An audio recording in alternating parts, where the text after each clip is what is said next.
Good evening, ladies and gentlemen, and thank you for joining us in today's National Partner Webinar. I am excited that Global Business Solutions has decided that they want to engage with us as SASLO and as members. We are having familiar faces today. I am so excited I can barely talk. We do have familiar faces today. First, I'll introduce Mr. John Botha, who is the joint CEO of Global Business Solutions, as well as the CEO of Circle and Square. John is about to give us decades of expertise in the workforce solutions, labor law, and strategic business leadership in the context of their topic, of course. And we are definitely in for a treat because John was also a ministerial appointment to the Employment Equity Commission and is also a business negotiator at NEDLAC. John's qualifications are expansive and is something that I admire to be one day. But if we were to list them all, trust me, you would understand why I say we are in for a treat. So let us hear it for ourselves. But John is not alone. He is with Grant Wilkinson, who is an executive, an attorney, an internationally accredited mediator, a facilitator, a speaker. Grant is definitely something I am working towards too as well. And he has published quite a number of publications, including on multinational books. Grant is also part of the Tukiso panel. He also is part of numerous other memberships and affiliations, some of which you are already familiar with, including WUSA and CAPES. He also has lectured in various institutions, including my alma mater, being Wits, and he's also a member for the African continent in the Stellenbosch Executive Education. So Grant is a well-spoken man, and trust me, being from Global Business Solution, he also is packed with decades of expertise and researched work. And if you are like me, I am excited to hear what they have to say to us, especially on the topic of practical discussion on the recent South African labor law amendments. So without any further ado, because John and Grant, I want you to give us all the information that you have for us and for us to have time for questions at a later stage. So I will hand it over to you, and we are all ears and pens. Thank you. Thank you, Program Director. I really appreciate it. Good afternoon, everybody. Well, my 12-year-old came to me over the weekend. She says, "Dad, you're stronger if you fall down and you get up again than if you never fell." When we talk about employment equity, colleagues, we have to admit that we need to stand up again and we need to take hold of these amendments. I'm going to take 20 minutes of your time and share with you the insights at a very high level that I believe are weighing on people's hearts and on their minds. And I'm hoping to demystify and to reinforce what it's going to take to make a success of this legislation. Now, of course, colleagues, we know that there's litigation taking place. Obviously, if there are challenges in respect of the tagging of the Employment Equity Amendment Bill, then potentially there may be some form of, let's say, retardation in the process. But I've spoken to one of the current commissioners on the EE Commission, and the tag that it was submitted under through the parliamentary process is the same as the original tagging of the Employment Equity Act in 1998 and 2014. So my personal view is it's all systems go. I think that we need to get down into this particular aspect of our businesses and see it as a strategy rather than as an obligation. Now, colleagues, when I take a look at this, I see two clear dimensions unfolding in the context of employment equity, and they're both equally important. I would argue that the one dimension, the human behavior component, is probably more important than the actual ministerial targets. And I'll elaborate on that in a minute. And then, of course, we have a very short space of time between now and the 1st of September to get the procedural, substantive, and administrative arrangements underway. So you might say, John, what are the two dimensions that we are speaking of? Colleagues, there are two absolutely mutually reinforcing dimensions.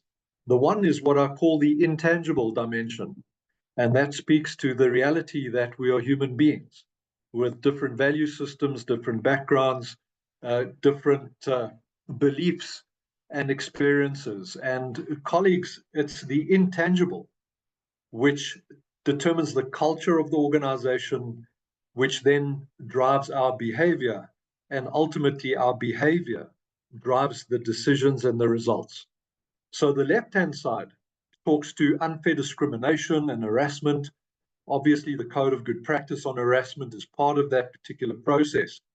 And I'm a firm believer, colleagues, that you can have your committees in place, you can have your plan, you can have your targets, but until such time that the behavior that is derived from the organizational culture and values changes, you will not get the results. And we see this happening when we take a look at the progress made over the last few decades. Then we have the tangible. The tangible aspect, of course, is the targets. It has to do with the plan, conducting the analysis, and I call it the big seven. Those 7 reasons which organizations are going to have to hang on to with all their might when they deviate from their particular employment equity plans. So when I talk about the intangible and the tangible, both of them are entrenched in the amendments. And now more than ever, colleagues, they are pronounced significantly because a contravention of both the intangible and the tangible can result in your certificate of compliance being revoked. In other words, you can have all your committees in place, properly constituted, proper analysis, proper planning, and you can meet your targets every year or have reasons for not meeting them, and you can lose your particular certificate of compliance if, for example, one of your employees commits an act of unfair discrimination or harasses a colleague. Now you might say, but John, what do you mean the company could lose its certificate of compliance in that event? Well, colleagues, we've seen a number of labor court judgments where organizations have been found to be vicariously liable for the delictual acts of their staff members. In a recent case, an employee or contractor went to one of the mines. Clearly, his lunchbox was packed to the brim, and he had a strap that kept the lunchbox intact. When it came to time, maybe tea time, for him to eat his lunch, he unwrapped the strap and then jokingly smacked a female employee on the buttocks. Now, obviously, that did not go down well, as it shouldn't. He apologized and said it was done in jest. The point I'm making, colleagues, is if the company cannot prove that it has taken the proactive measures from the point of view of your policy, from the point of view of harassment risk assessments, if you read 8.1 of the Code on Harassment, it says you must take proactive steps which include a harassment risk assessment to avoid Section 60 vicarious liability. Now, if you found guilty of that, for example, in the 12 months preceding your particular reporting period, you will lose your particular certificate of compliance. And that's why, colleagues, this has got to do with character as well as competence. We need to train our employees and our managers on personal mastery. We've got to train them in terms of self-regulation, and we need to connect. But at the same time, we need extremely clear, tangible plans that we have deliberately looked at in terms of the goals and the targets for the next 5 years. So what can we be sure of? As with any intervention, for example, rolling out artificial intelligence in organizations or any new strategy, you're going to have the issue of change.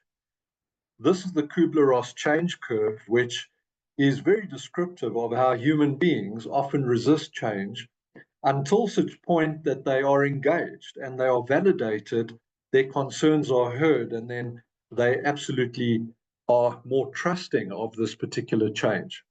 And if we look at the Kubler-Ross change curve, the left-hand side is shock, denial, frustration, and ultimately depression. Of course, the case study about Kodak is a perfect example where the leadership didn't want to adopt digital technology because they understood it would require a change in their mindset, a change in their equipment, a change in the skill set, and a change in the sentiment of the leadership team.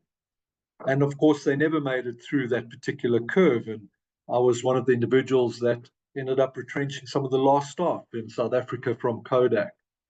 And we see this happening now, colleagues. The discussions at board level, the discussions at an executive level are very, very robust.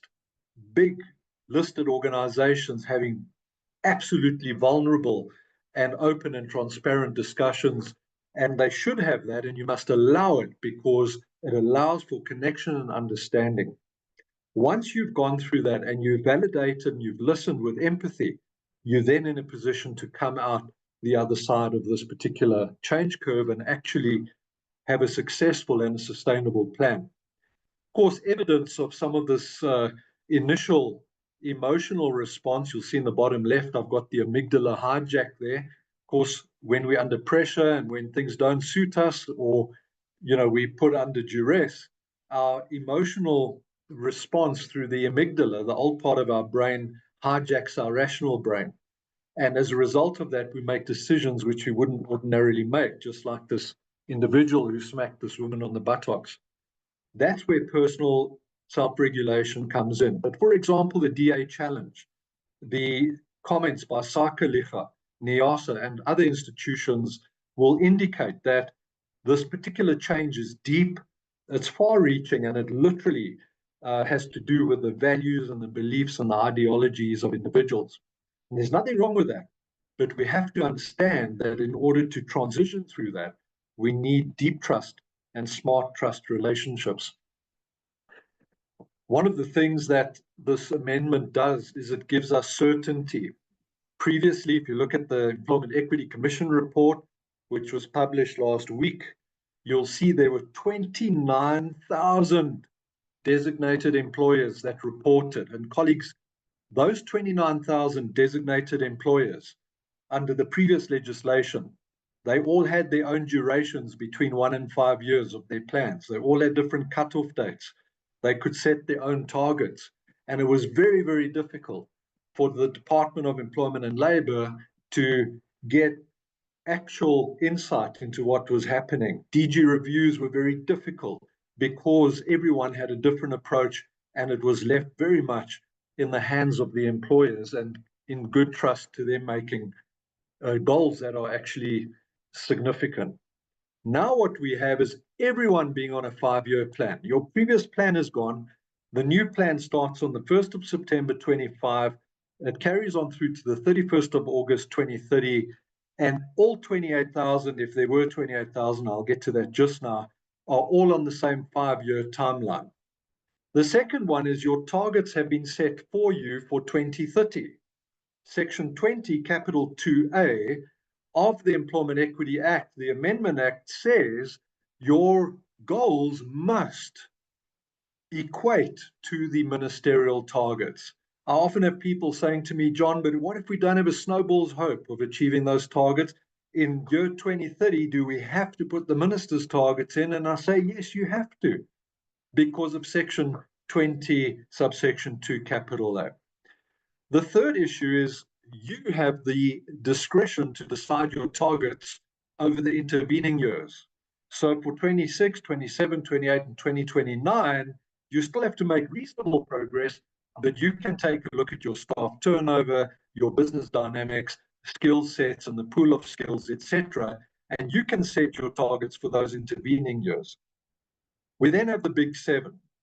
In other words, if you deviate from your employment equity plan, and you said, well, we should have appointed an African female, but we appointed an Indian male, colleagues, you only have 7 reasons on which to justify your particular decision. I'm advising my clients that they need to centralize all their management recruitment for the principal reason that they need to track from when the job advertisement is placed right through to the pre-appointment stage, so that you can have an audit trail, so that when an inspector arrives and says, listen, you deviated, give us the insight, you are able to say, well, we had no recruitment, no promotion opportunities, the skills were not suitable, there was a court order, there were mergers, acquisitions, transfers, and of course, another big one is business circumstances. I mean, can you imagine the automotive industry with all these Chinese imports? You know, they don't even know what's going to happen in the next 3 months, let alone 2030. So this is why I don't believe the DA will be successful in saying it's unconstitutional, because the big seven give a very significant, reasonable justification for deviation. The next point, given the definition of designated employer being more than 50 or 50 and more employees and no longer a turnover threshold in terms of annual turnover, we estimate that the number of designated employers will drop from around 29,000 now this year to 16,000, maybe even less. So now you've got sort of almost half of the number of designated employers, and you're going to have more inspectors that are out there in a more structured environment, which means you're going to have to be absolutely on top of your game in this regard. And then finally, you've got some big decisions to make. I can't go into detail today because Grant's going to talk to you about the amendments to the LRA and the BCA and the National Minimum Wage Act, but these are some of the big decisions you need to make strategically. The first one is, have you selected the right economically active population? You see, colleagues, if you are in more than one province, you have 3 potential scenarios you can choose from, and a combination of those scenarios will either take you towards or away from your particular goals. The second big decision is your sector. Some companies operate across 3 sectors. They might have a manufacturing business, a warehousing, as well as a financial services business. And we know you've got to choose the sector where most of your staff work, where their skill set's best. The other issue is the rate of change and AI. Your EA9 colleagues, you need to take a look at your job titles. You need to make sure they put in the right occupational levels, because over time these things change. The skill sets and the complexity of decision-making change. Because ultimately, when you start the 1st of September, you are committing to a 5-year methodology, and you cannot change during that 5-year period. Whatever you submit on the 1st of September becomes the benchmark. You can't halfway through now go and decide, oh, I've chosen the wrong EAP, I'd rather take national than regional. So you need to stick with that methodology, and those are significant decisions. I'm going to have a quick example about the numbers, the target setting, because this is a massive issue which is causing consternation. In other words, how do we determine the 2030 numerical targets? Because all we're given, if you look at this example, if you're an automotive component manufacturer with a national presence, this is your target. Designated groups, 24.1% male and 25% female. You see, colleagues, designated groups include everyone other than white males and foreign nationals. So in other words, these targets have to be appropriated proportionately against the bottom right, which is your latest economically active population statistics. Q3 of last year, that is what the codes require you to use. So you have to now take this 24.1 and 25%, and you need to use the proportionality given by the EAP, and you then need to get your targets. Now, in the interest of time, I'm going to take you on a little mathematical journey here, and I want to say to you the following. If you were looking at top management, African male representation, how do you do this? So here goes, and I hope I get it right, because maths was never my favorite subject. But here's the green matrix. You will see, colleagues, there's a total male economically active population of 53.9%. You do not include 4.1%, the white males, in your denominator. So when you look at proportionality, You don't use 53.9%, okay, because you've got to deduct 4.1% from 53.9, which is 49.8%. So I hope you're with me. So your denominator now becomes 49.8%. Why? Because you've got to now set your targets for 2030. All the minister's given you is a consolidated number on the top right of 24.1%. You've got to appropriate that. So if we look at African male, we see African male is 43.5%.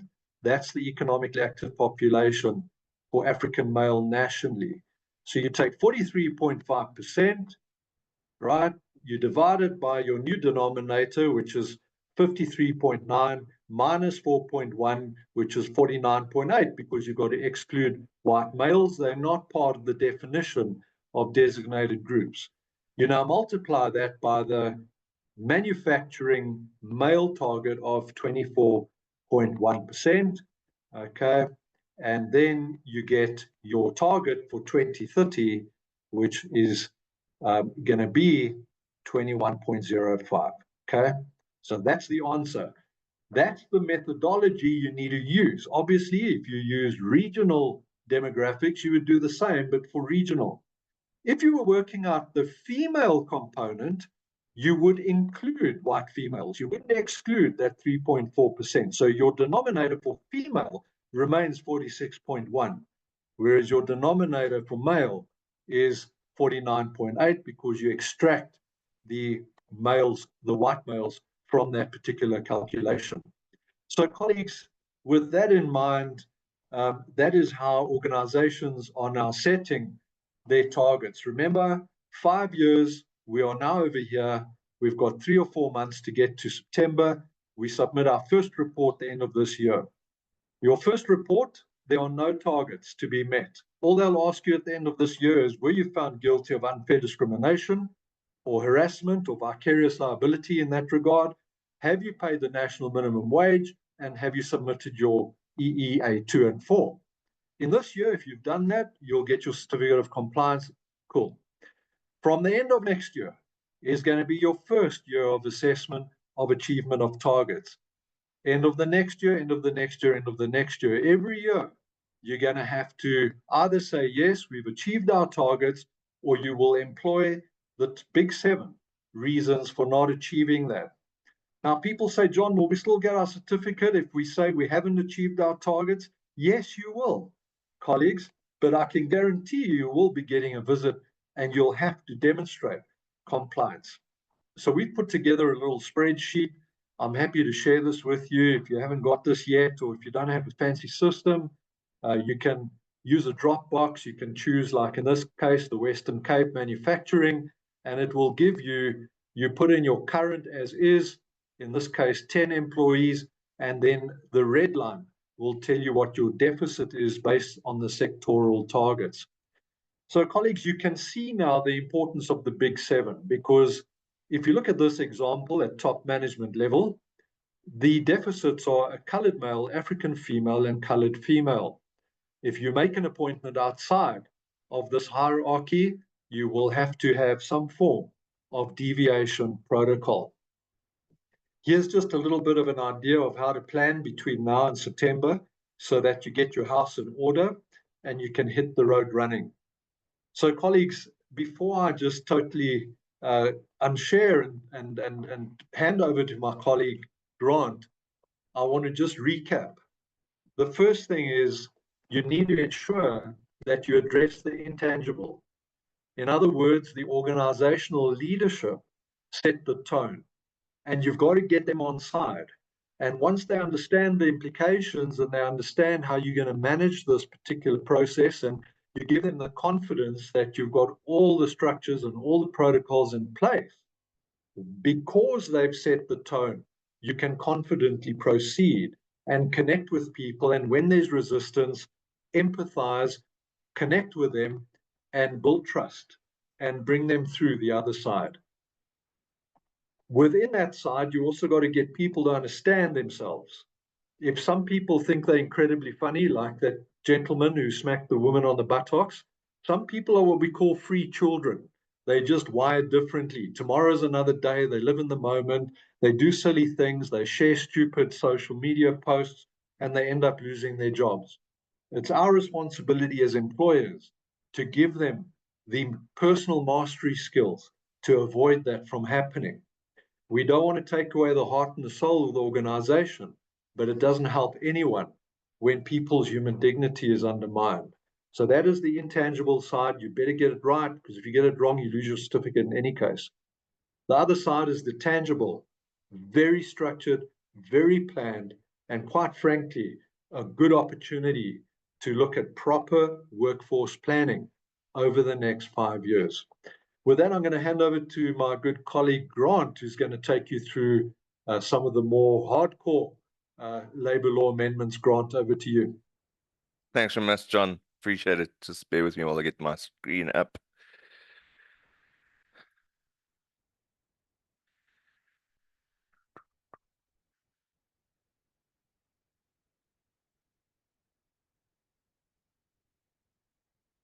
Okay, can you all see my screen?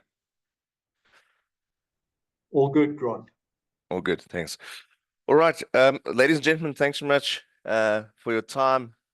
You know, always between 5 and 6, you sort of grafting towards wrapping up your admin for the day. So thank you very much for taking the time out to spend some time with us. And thanks to John for a very practical discussion around the employment equity situation. I know I speak for most, I suppose, legal practitioners, John, when I say as soon as calculations come into play, our brains are wired differently as attorneys. And as soon as numbers start into play, we start realizing why we didn't do that great in mathematics in high school. But thanks for our practical discussions, John. And to the HR practitioners on the call, I know there's a few HR practitioners on the call, National HR Day as well from the entire global team. So what my portion of the presentation is going to look at is two aspects, really. One is the sort of final NEDLAC report and look at the NEDLAC labor law process and the review process. You would have seen the final NEDLAC report on the labor law reform process is out and has been approved by all the parties, and our community just had a few comments on that, and the document has those comments and submissions as the annexes. You'd notice in the report as well, you have from attendance registers and AXA all the way to draft pieces of legislation, including what you'd notice the Code of Good Practice on dismissals, which obviously had been out for public comment. Okay, so I'll also be looking at the Code of Good Practice after this as well. And it's always interesting, I find labor law as a whole, when it comes to these changes, it is often fairly reactionary to situations, to case or developments, etc. John also was part of the labor law amendment process, as was I. And I always joke with people when people say, "What do you remember of your 30s?"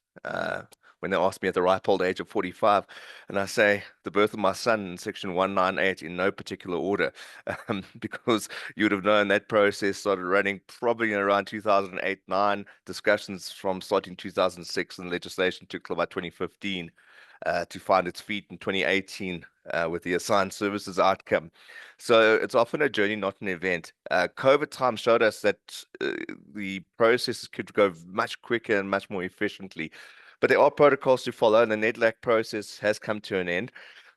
The process now would go, and I'll take you through some highlights, high-level changes. If you want access to the report, if you haven't seen it yet, please drop me an email, and you can work through it in great depth. But obviously, after this, it goes through the usual processes, legislative processes. And if you're looking at an estimate of when this would all come into action, the estimate would probably be late quarter 4 of this year. You can plan for that.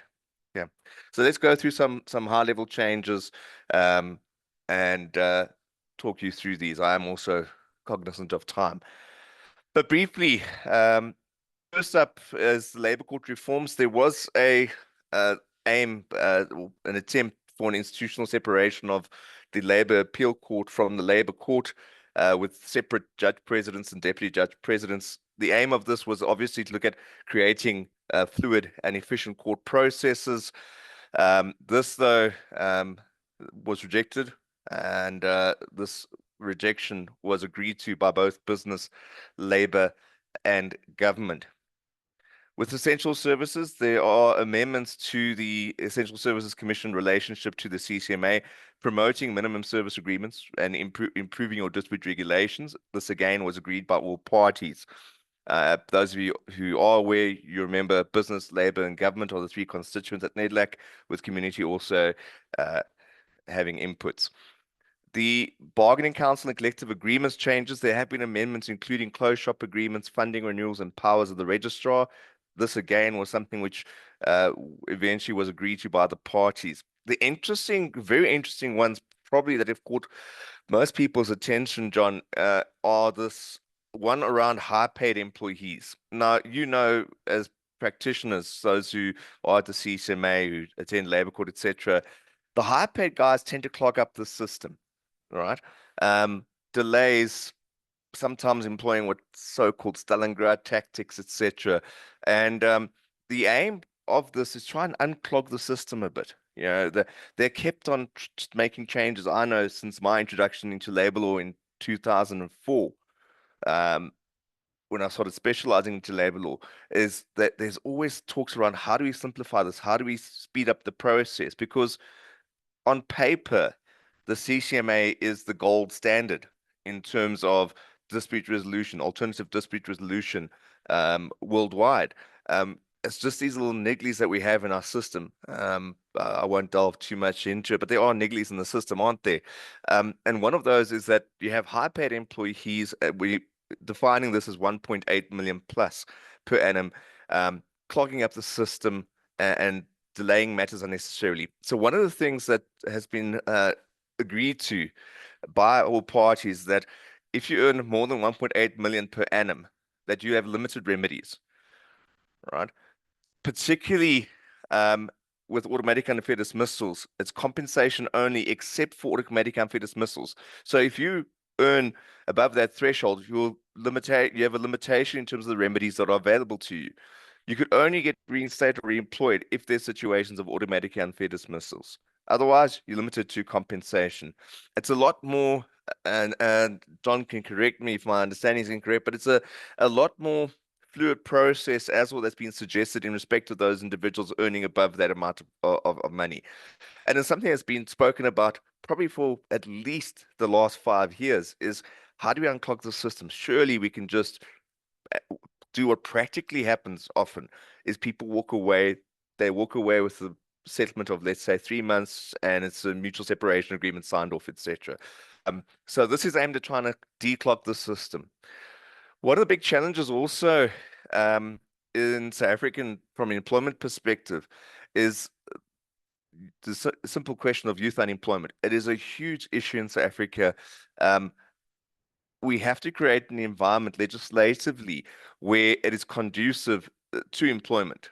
And sadly, with South African law, and there's varying opinions on this, but if we had to be brutally frank about it, South African law isn't easy when people are trying to create employment in South Africa. It is quite complicated. There's huge pressures, and when you consult for companies coming into South Africa, it's often a very hard sell. I know, particularly in the Western Cape, one of the regions I operate in, when people are bringing in their business, they talk about the labor law, they talk about all sorts in terms of compliance, how easy it is to hire and fire, etc. And one doesn't want to have a situation where there's an absolute free-for-all. I'm not in any way suggesting that there be an absolute free-for-all and have what is we're looking for, these rogue employers just running riot over things. But we have to make it a little bit more easy for people to create employment, because we can't have a situation, ladies and gentlemen, where the public service employment is significantly higher than the private service employment. No one's winning then. Let's be honest about it. Your private sectors where the jobs are created, at least in the code of good practices, we'll see a little later, there's some leeway given to your smaller employers, because if we had to be honest and look at the economy and where its growth going to come from, it is from your small to medium-sized enterprises. That's where your predominant growth is going to come from. So there is a 3-month qualifying period that's going to be introduced for new employers to have sort of a full unfair dismissal protection. There's protection for the first 3 months, as you know, have a good reason, and it creates a much more flexible process that you can follow in terms of dismissing people in the first 3 months. Business wanted a longer period, but Labour and government agreed to 3 months. Inquiries for arbitrators, this was also agreed to, where it's clarifying payments in whistleblowing cases, who pays for the 188A processes. A big issue in South Africa currently, and for the last, I don't know, past probably decade, more so in COVID times, is retrenchments. I've done tons of these things as well as you as colleagues, but in COVID times it's probably, and you don't want to call it a purple patch, but it's probably the most retrenchments I've done in a brief period of time. And when we look at retrenchments, what we look at is a process that takes time, is a process that's entered into often too late, if we to be honest about it. And literally people are just trying to put a tourniquet on it. People usually, my experience is employers usually aren't retrenching for laughs and giggles. I've sat as an employer representative across the table from high-level executives where literally you could see the emotional strain on them, as well as obviously the employees who are undergoing the process. It's not something anyone likes. One of the things coming through the process is an increase, and this is a big concern on my part, John. It's a personal concern that I have in light of the fact that the economy is tight, and when people retrench, it's a question of, is there enough money? But there's an increase in the statutory severance pay from 1 week to 2 weeks per year of service. Labour wanted more. I think at one stage, John, Labour was at 3 weeks for every completed year of service. They've got this down by agreement between Labour and government to 2 weeks per year of service. Business didn't agree to this because let's face it, if you're facing a retrenchment process, money is tight in 95% of the cases, probably, if I try and put a number to it. It's not like you're very fluid with cash lying around everywhere. So you've got to be cautious in terms of this. I have concerns, but I also have concerns for the employees. There's no time to really unpack that. But if you just think about the fact, what if, and I want you to think, have your commercial cap on, what happens if the employer can't pay one of their debtors, which is obviously the guys that they owe severance to? You know, what then? You know, if it's not a voluntary liquidation or sequestration, what then? You know, what happens to those poor employees if it's a forced situation? Okay, is my other thought process around this, and I'm open to discuss it offline. Now, there's obviously a deletion on certain issues around the definition of unfair labor practice. It excludes disputes about promotions, benefits, etc. And then TES. This is an interesting one. As I said to you, you know, so a decade of your life, probably at least, and longer. There's still cases in bargaining councils around the deeming provision for whatever reason it might be, John. I thought the law was pretty settled on the issue, but the business, when it came to TES, you know, Section 198 had the limitation put into play, where, you know, after 3 months, equal treatment applies. There's deemed permanency, etc., or deemed indefinite. Let me rather use that terminology. And here's the thing: the proposal by business was to have it to 12 months, where, you know, after 12 months only deeming would apply. This was then, during the course and scope of the negotiation, brought down to what was presented to Parliament by NEDLAC with the eventually the 2015 Labour Law amendments. But what was presented probably in 2012, John, is we're looking at 6 months was put on the table in Parliament. And through a process which we can discuss offline again, it was brought down to 3 months by agreement between the political parties on the Parliamentary Portfolio Committee on Labour. So it's interesting. It's the government and Labour kicked against this, so we're still at 3 months at the moment, and that's going to stay. Socioeconomic and protest action, they've amended the validity of their protest action notices, those that are, for instance, high prices, unemployment in South Africa, Eskom, load shedding, etc. You know, their protest action, the certificates now limited to the effect of their validity is 24 months now, is proposed. This was agreed by Labour and government, disagreed by business, obviously, hoping, John, I assume, the report's not significantly clear there, but hoping for 12 months, I assume, rather than the 24. Now, there are other issues around on-call workers, which would prove a massive issue. New provisions with regards to them, where employees have to hold themselves available and get paid a certain amount, etc. Business has not agreed to this. It'll be interesting to see how this does pull through with the process. I am just checking my time, so I'm cutting it fairly short and picking out some. There's changes made to the Labour Relations Act to improve the CCMA efficiency. There's 17 amendments that have come through there. There's, interesting enough, a fee for postponements, where postponements were unnecessary in the eyes of the Commissioner. You have the, interesting enough, Labour disagreeing with the fee for postponement, business and government agreeing with it. And it's interesting because it'll prevent further delays in processes. I had a matter finalized last year, but it was dragged out unnecessarily. And I always had an interesting look at my learned colleague across the table from me, where he says, we don't really want to postpone the matter, but sadly his client was a little bit, what's the word I'm looking for? Overly self-confident and openly told my client he's going to delay this matter indefinitely. And you could see it was unnecessary postponements being dealt, and it really definitely called for costs in the normal course of events. So there's fees for postponements coming in.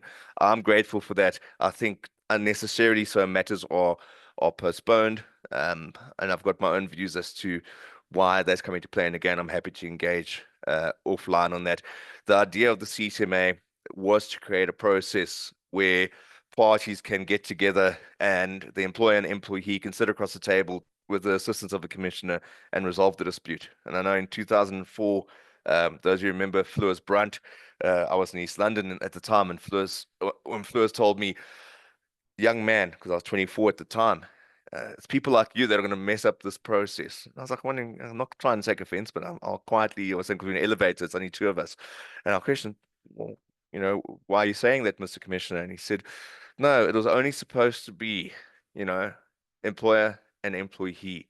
Now, trade unions, employers, organizations, everybody, and attorneys coming into the process, and it's just overcomplicating things. It was an interesting view that the late Fleurs gave at the time. But we should try and keep things running efficiently. It's about efficient dispute resolution. Sure, it's about, and I often hear this in CCMA proceedings, it is about social justice, but at the same time, it can't be done in isolation of the operation of law and the prescripts of law. The two must marry with each other. One doesn't operate in the absence of the other, in my view. There's startup exemptions. There's exemptions for new businesses from bargaining council agreements. This has been agreed by business and government, but disagreed by Labour. Then just briefly, probably if you don't mind, because there's 1 minute left of the original idea, if I could take 5 minutes just to touch on the code of good practice, just briefly.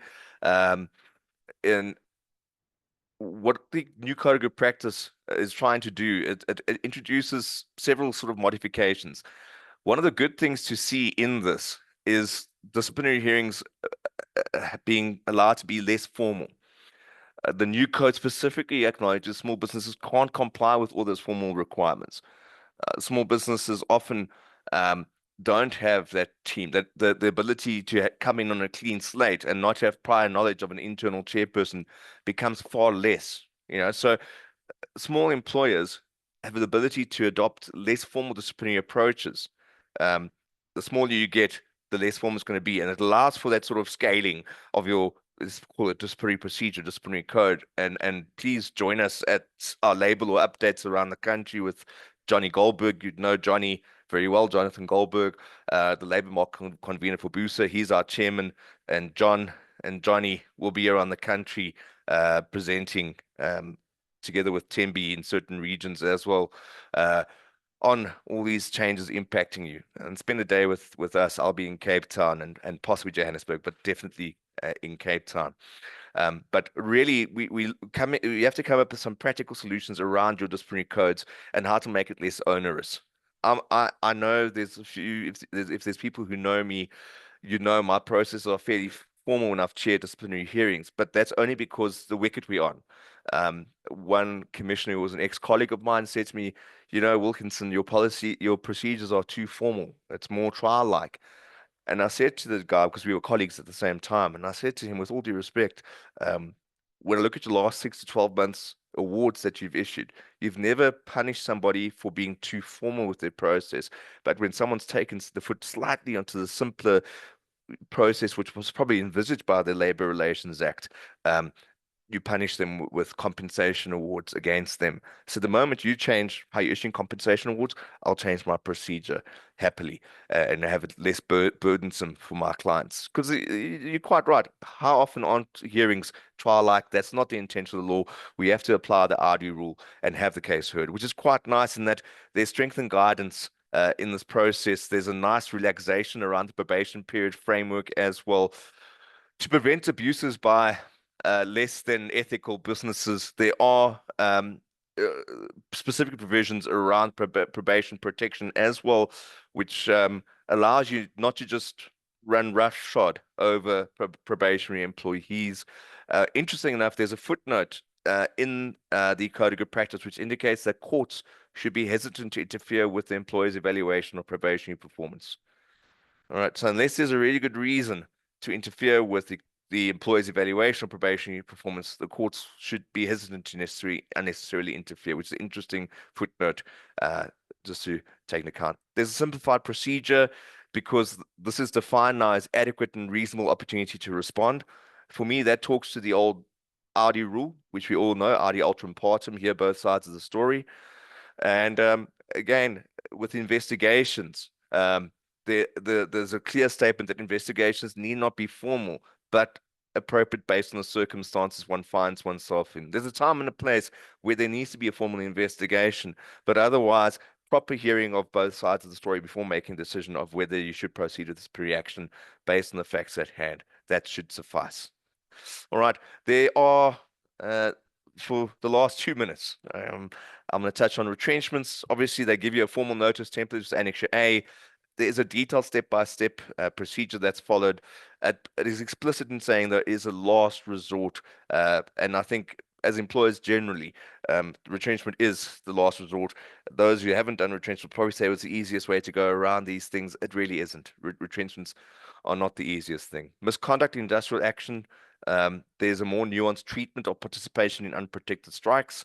There's an assessment of the context, including the legitimacy of the demands, how the employer conducted themselves, how long the strike took, etc.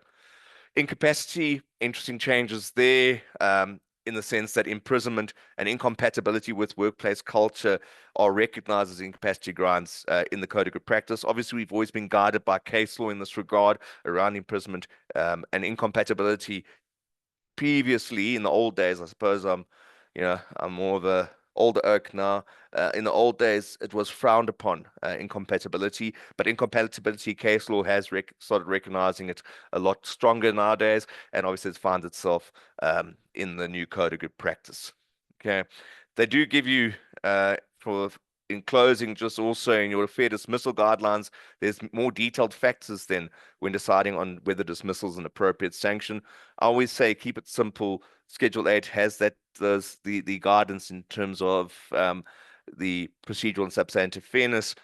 Keep a look at that. It's a simple diagram where we take people through, and even it helps when you go to the CCMA. I always tell guys when I try and train guys how to go to the CCMA, prepare for arbitration. I always say keep that in the back of your mind, know what you're trying to prove, and link that to those diagrams covering procedural substantive fairness. Yeah. All right, but obviously it's trying to make it more practical. It's trying to act both in the interests of employers and employees, trying to find that balancing act whilst creating a much more, well, more lenient, let me not say much more, a more lenient approach when it regards to small businesses as well. Again, the aim, trying to create employment, trying to make it easier for businesses. That takes it to 10.2. Any questions to John or myself, give the hard ones to John. He's rested up now. I need a breather. Thank you for that, Grant and John. So I'm trying to see from our Q&As, there are no open questions yet. Maybe I'll start. I did say that I have a number of questions because right now my head is like that emoji with its mind blown because there is so much information to consume. And I think I'll start with you, John. You've taken us through the amendments to the Employment Equity Act. And I'm thinking, as an entity or an organization, let's, for an example, take a large one. What would be the role of the Employment Equity Committee? Because that's such a pivotal committee in ensuring that these organizations meet their obligations at the end of the day. Chairperson, thank you. So the role of the Employment Equity Committee, first of all, is going to become extremely more active. As we can see, the risk profile and the need for transparency is going to grow significantly. So when we talk about the committee, as we know, it's a creature of statute. So it cannot exceed the parameters of law that gave it its powers in the first instance. So whilst we have the committee with significant powers under Section 19, as we well know, they divide Section 19 into two areas. You know, the one is they say the committee must review all the policies and practices related to employment. And then the second part of Section 19 says the committee's got to do an analysis of the workforce profile in relation to the targets. So I see the committee's role as being primarily contained in those two areas. Now, even though it seems very simple, you know as well as I do that employment practices is everything from recruitment right through to retention, which includes remuneration. So the committee's right is to, let's call it, question, interrogate, iterate, and analyze that entire employment life cycle, and then to look at the targets and see how that life cycle supports the achievement of those targets, and obviously the business strategy as well. I don't think it's the committee's decision whether, for example, to report centrally in a massive organization. So, you know, your decision to consolidate or to decentralize, that's a strategic decision normally the board, the Social and Ethics Committee would make. But outside of that, I think the committee's got a lot of sway. Chairperson, if you don't mind, I want to make one quick comment. You mentioned a big organization. What I'm advising my clients with holding companies with subsidiaries specifically is to rather decentralize and disaggregate and have each individual legal entity with its own heart and lungs and with its own reporting registration. And the reason for that is that firstly, often at a legal entity level, it might fall under a different sector. It might be located in a particular province. And if the DG arrives and does a review, it also locates the risk within that particular legal entity rather than in the entire ecosystem of that organization. So sorry, a long answer to your question, but I really think those committees, I have clients that say to me, John, I don't know, people don't want to come on the committee, and I say, listen, it's going to be a tough 5 years. You better make sure you get people, not who are free riders. You need rebellious people on that committee who question everything and test the status quo, because that's where innovation lives. You need people who are nurturing because they build the relationships. And you need people who are high adult because they've got to crunch the numbers. So if diversity really mattered in committees, it's now. Thank you. No, thank you for that, John. And I completely agree. We need people who are not scared to get their hands dirty, as it were. My question, okay, I see there are some questions that came through. Yes, the slides will be made available. And then the question is, does anyone have the Network Labor Law Review report? I think Grant and John, you'll be able to answer that one since you worked on this. No, we have it available and we could share it, John. Yeah, absolutely. And the other- The NEDLAC report is available, and the slides will definitely be. Thank you. Thank you, Grant and John. The other question is, are there any changes on the procedural aspects prior to a disciplinary hearing and during the hearing? Well, I suspect your changes that will come through will be more aimed at the actual hearing itself. And don't forget the investigation, especially for smaller businesses. It's a fit for purpose situation. It doesn't require that significantly formal investigation. One still has to inevitably do it in formal language understandable to the employee. For smaller businesses, you might, and perhaps I can just slightly amend my answer on that, Tony Lee, you could, for smaller businesses in simple cases, based on the scenario in front of you, that reasonable time period, you could argue that is 24 hours. Yes, but it's a case by case scenario. Sure. And I suppose the code is not meant to be strict, but it's meant to adjust to your circumstances, but obviously following what it prescribes to make sure that whatever action that you're taking is fair to yourself and to the employee, because it will be challenged at some point. No, 100%, and that's the point of the code. Even in its original draft format, it's a guideline, and you as a company need to draft your own disciplinary procedure to match the circumstances you face. Certain things, as you know, are dismissible in some cases. In other places, the workplace context, it won't be dismissible. Yeah, but we have to put a guideline that we can follow the processes, etc. Yeah. Chair, if I can add to that, the rules of natural justice, in my view, don't fall away, as Grant has said. It's not a free for all. So the Audi rule, having an independent chair, et cetera, those rules remain intact. The point is the way in which they applied will differ based on the size of your business largely, and whether or not you have access to HR practitioners, et cetera. So I really believe, potentially in a small business, if Grant arrives late and he's been away for more than 3 days and it's a dismissible offense and it's simple, I don't see why you can't have a same-day hearing, to be honest, once these have been passed, because it's not complex. The rules are straightforward, unless he's got a justifiable reason, et cetera, et cetera. Paul says, what's a small business? Paul, they interestingly don't define it. They haven't said it's less than 50. So you're going to have to look at the code that Grant's going to share with you. And that code gives you certain indicators, but you will have to make out what a small business is. And yeah, for once, if you earn more than 1.8 million, Paul, well, then you've got a threshold. So even if you earn 6 million rand and you've been unfairly dismissed, you're going to get 1.8 tough tackies.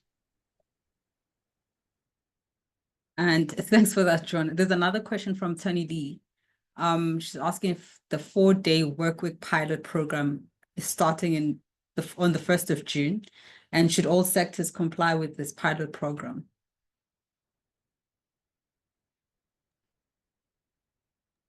Chair, I'm not sure of a universal 4-day week public program. I think it's probably located in a certain area, so I'm not aware of anything like that.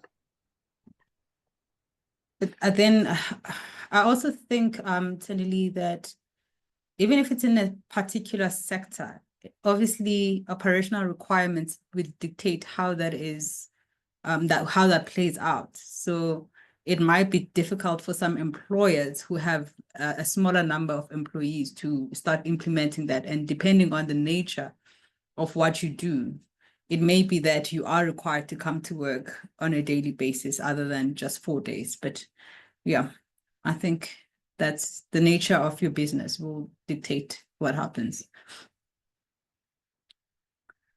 All right, ladies and gentlemen, it is now 6 o'clock on the dot.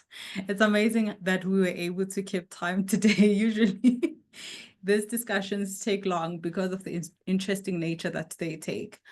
So to John and Grant, thank you so much for bringing us this information and for breaking down what led to these amendments and providing us with practical steps that we can take to ensure that we advise our clients and we advise our businesses for our colleagues who are in the HR space as to how to go about complying with all these amendments.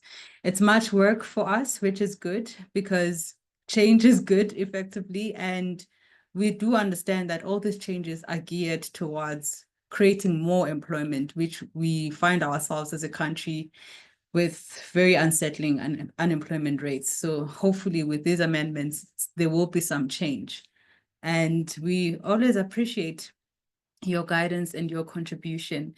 And to all our colleagues who joined us this evening, thank you for your time.